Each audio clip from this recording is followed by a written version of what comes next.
Welcome to the Cognitive Crucible, produced by the Information Professionals Association. Our website is information-professionals.org, where you can find links and information about today's conversation and get access to members-only content. Join John Bicknell and explore all aspects of our generational challenge, cognitive security. My guest today is Tony Scrow. Tony is the founder and CEO of EdVenture Partners, or EVP.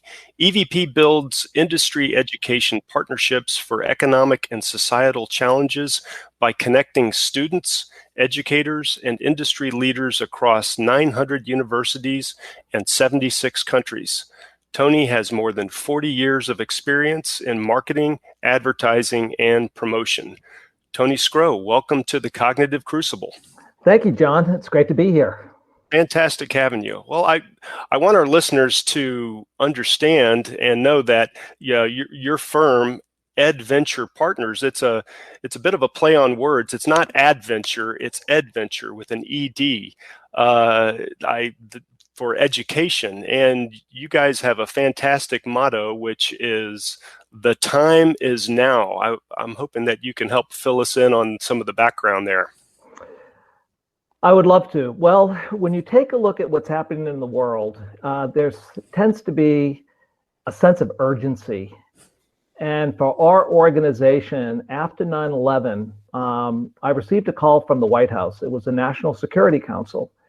And they said, Tony, you've worked with 17 of our federal agencies, intelligence agencies, military branches, doing a variety of different projects. We also know you're Honda's youth agency. You've worked with Bosch and Lomb and Lockheed and AT&T. Your model is pretty interesting. Do you think you could have students develop campaigns to challenge the social media that ISIS is using? And after I picked my jaw up from the ground, I said, that's brilliant. But before I say yes, which I will, I need to go to our faculty. Because without our faculty, who are gatekeepers to the projects that we offer students, if they say no, we haven't got a program. Well, 10 hands went up from the 10 faculty that I called. They said, the time is now. Let us engage with the US government to actually create social media campaigns to push back on targeted violence and extremism around the world. So it was amazing, John, because up until that point, you never really had so many different agencies, the alphabet soups, play together in the sandbox. And we had an interagency partnership at the right time, at the right place, with the right funding mechanism that came together within 2 weeks. And we piloted our peer-to-peer challenging extremism program on 13 countries and 22 different universities in the spring of 2015. Wow. And it just took off from then. Well, the time truly is now, and you are, I'm sure, finding yourself at the epicenter of some very relevant world activities. We're recording this at the end of June 2020, during the middle of some very interesting, some say worrisome times, relevant to what's happening in the world. So there's, platforms, social media platforms are, very deliberately rolling out campaigns to help counter, worrisome activities on social media, and you guys are right there, helping to pull on the rope in the right direction, like your P2P or your peer-to-peer initiative, for example. Yeah, it's interesting. When I received that phone call from the NSC, and I was invited to meet with the National Counterterrorism Center, DHS, DOD, CTTSO, and one gray agency within the federal government. Somebody from the US government within the IO community said, you know what? Government is incapable of doing what needs to be done. We need to mobilize tech-savvy youth who have the social media skills and have the credibility with their peers. And that's really important. Not old baby boomer guys like me, but young people who can really act as the Geiger counter of what's happening in their community by identifying the at-risk and developing a credible, authentic, and believable social media campaign. So yes, young people really have the skills to do something like this. Plus, from an academic perspective, we love it because, you know, I started this business 30 years ago because I realized so few people actually had the opportunity to have an internship. And I said, let me bring the internship into the classroom. So the students have a real client who has real objectives, gives the class money to spend and says, now go do something. So up until this point of time, it had been around enterprise and sales and marketing and branding, but the timing was perfect to actually have young people develop an initiative, product, or a tool using social and digital media to push back on ISIS. And over the years, like fast forward from spring 2015 to now, we have implemented this program on 76 countries, as you indicated, over 400 times. And we have seen both the US government and also Facebook, because we manage and created the Facebook Global Digital Challenge. Those objectives have changed a bit. At the beginning, we had an overlay of the map that the State Department CT Bureau, Counterterrorism Bureau, would say, these are the countries where this needs to be. And Facebook said, yeah, that makes sense. Iraq, Afghanistan, Northern Africa, Indonesia, Philippines. But then there was a shift. And that overlay became a little different when we started to see Russian propaganda. This is 2015, 16? A little after. We started to see changes around 2018, particularly in Eastern Europe and up in the Nordic countries.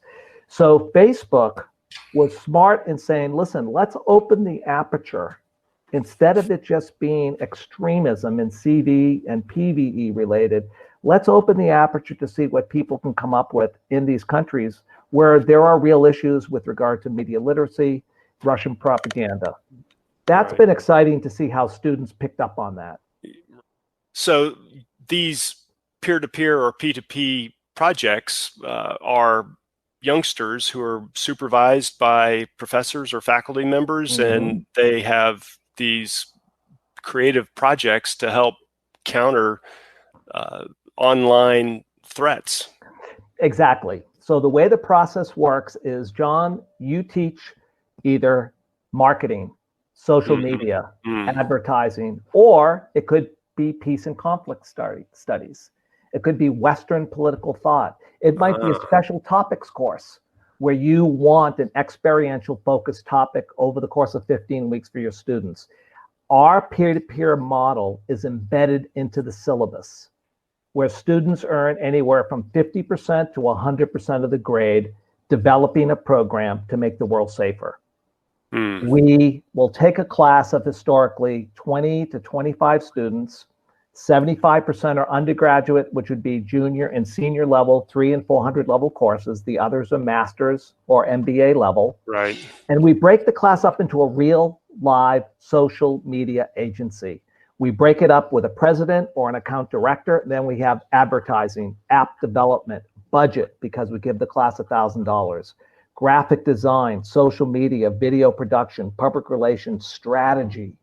So everything that happens in that class is real life. The students get to decide which target audience they develop their campaign for. Is it the at-risk, the silent majority, Muslims who don't speak out? Is it the uncommitted population, those that are kind of intrigued with jihad, but also know it's going to dishonor the family? Or they may mobilize, crowdsource young, motivated, eager, socially conscious college students to be part of the movement.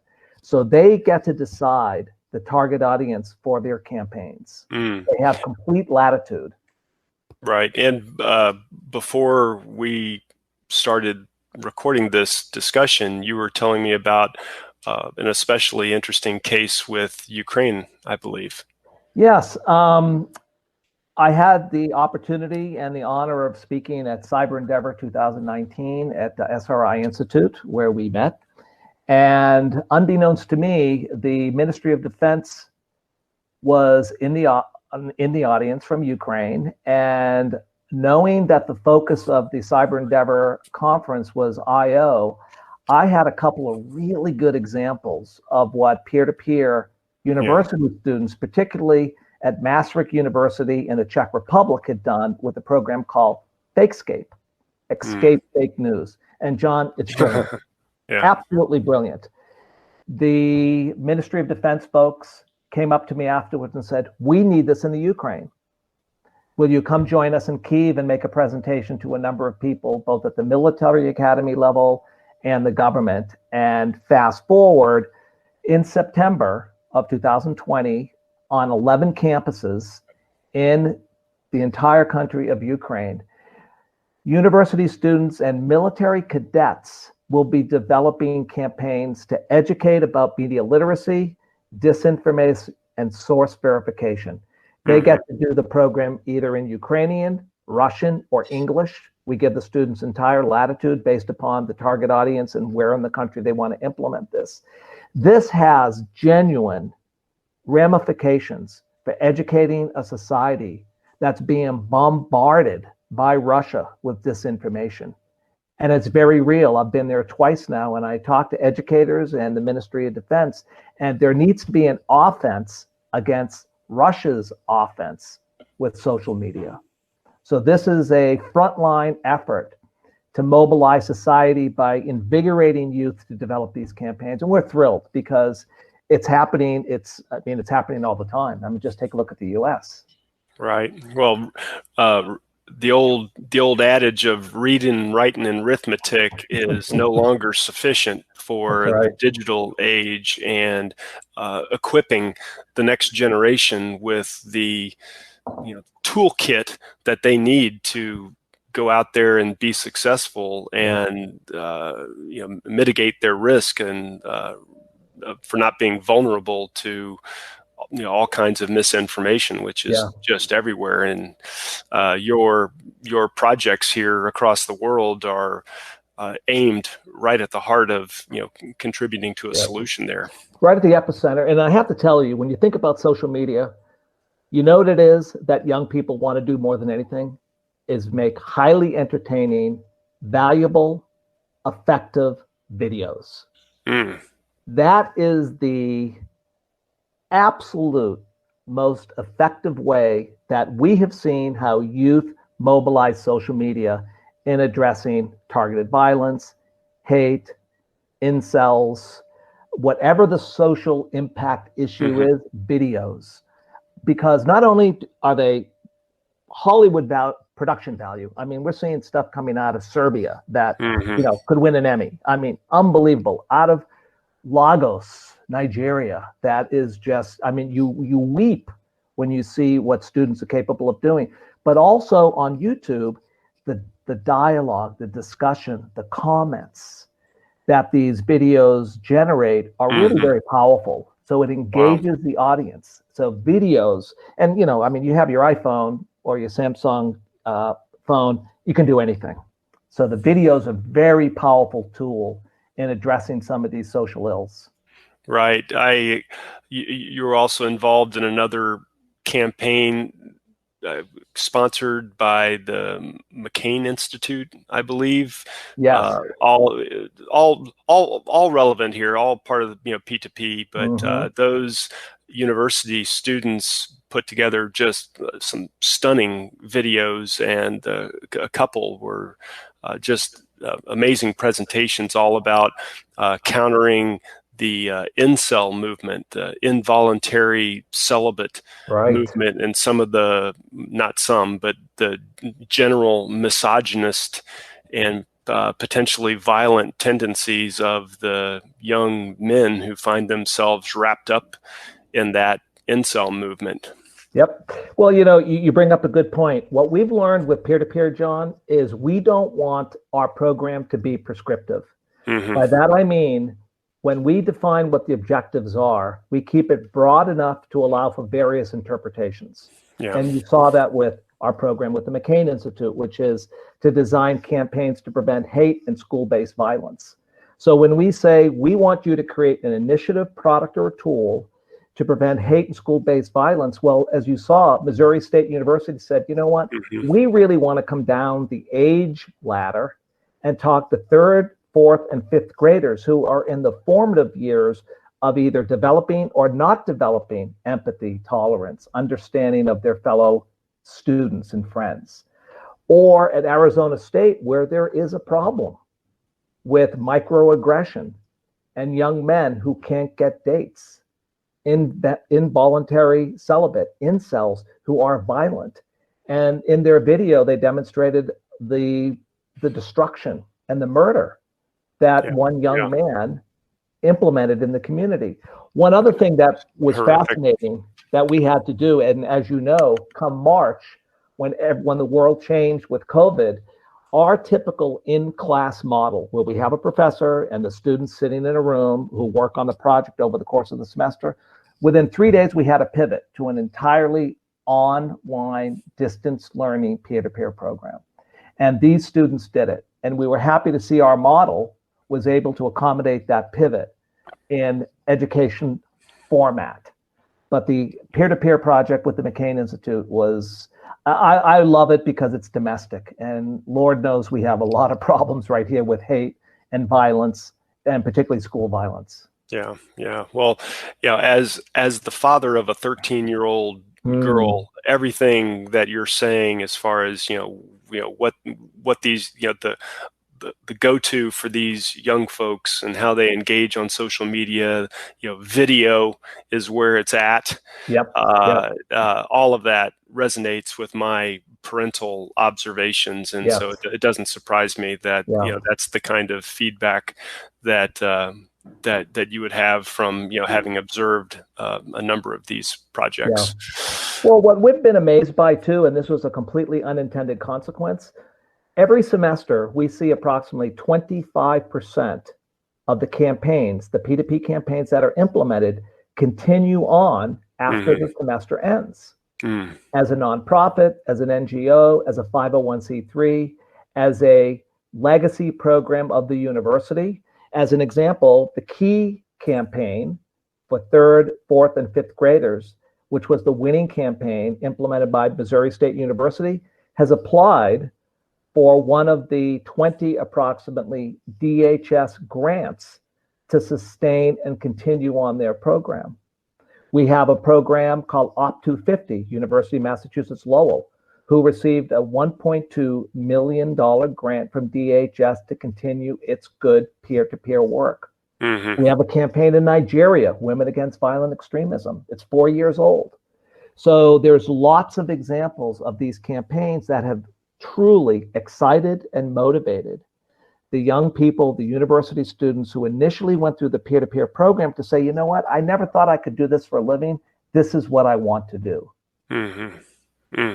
Well, 900 universities, 76 countries. That, I've got a strict policy never to do math in public, but that's a lot of kids. That's a lot of youngsters who are are presumably walking away with a positive social media experience that they were in charge of, that they contributed, and are learning how to engage in that medium in a positive way that is doing some good in the world. So you and your folks are really seeding a very positive effort into the next generation. I always like to ask our guests if they have, something on their nightstand that you're currently reading, or is there a go-to book that is relevant in this discussion topic that you could share with our audience? Yeah, I really enjoyed a book written by Clint Watts, a former FBI special agent, Army officer, and leading cybersecurity expert, called "Messing with the Enemy." And John, I picked it up because when we got the work with Ukraine, and knowing specifically that it was focused around Russian propaganda, social media, and hacking, this book was made in heaven for me. And it's great, number one, but I like it because he actually has two things that I think were very interesting. One is he said, we need like a seal of approval, a consumer report that could be given to media outlets that verifies that they're doing things correctly. Fake news, fiction, subjective opinion versus objective reporting. That's pretty cool. I mean, I think that's great. It's like an industry standard. And then he also, to help the layman, he developed these protocols. It's like a cookbook, a recipe of different areas of involvement, like competency, motivation, product, and process, that we all should be deploying when we see something where the slightest amount of doubt says, you know what, I'm not going to take that for gospel. I'm actually going to have my antennae go up and I'm going to do some homework. He has like a methodology to determine, is this fake news? Author verification, and a number of other elements that allow us to become knowledgeable and media literate instead of gullible consumers of fake news. The book is great. The book is superb. Yeah, dynamite. Thanks. We'll definitely put a link to that into the show notes. And Tony, congratulations on all of your success and doing some very positive stuff in the world. And thank you so much for being on the Cognitive Crucible. My pleasure. Thanks for the invitation. The Cognitive Crucible is the only podcast dedicated to increasing interdisciplinary collaboration between information operations practitioners, scholars, and policymakers. To find out more about the Information Professionals Association, visit us at information-professionals.org. Please support our podcast by giving us a 5-star rating and leaving a review.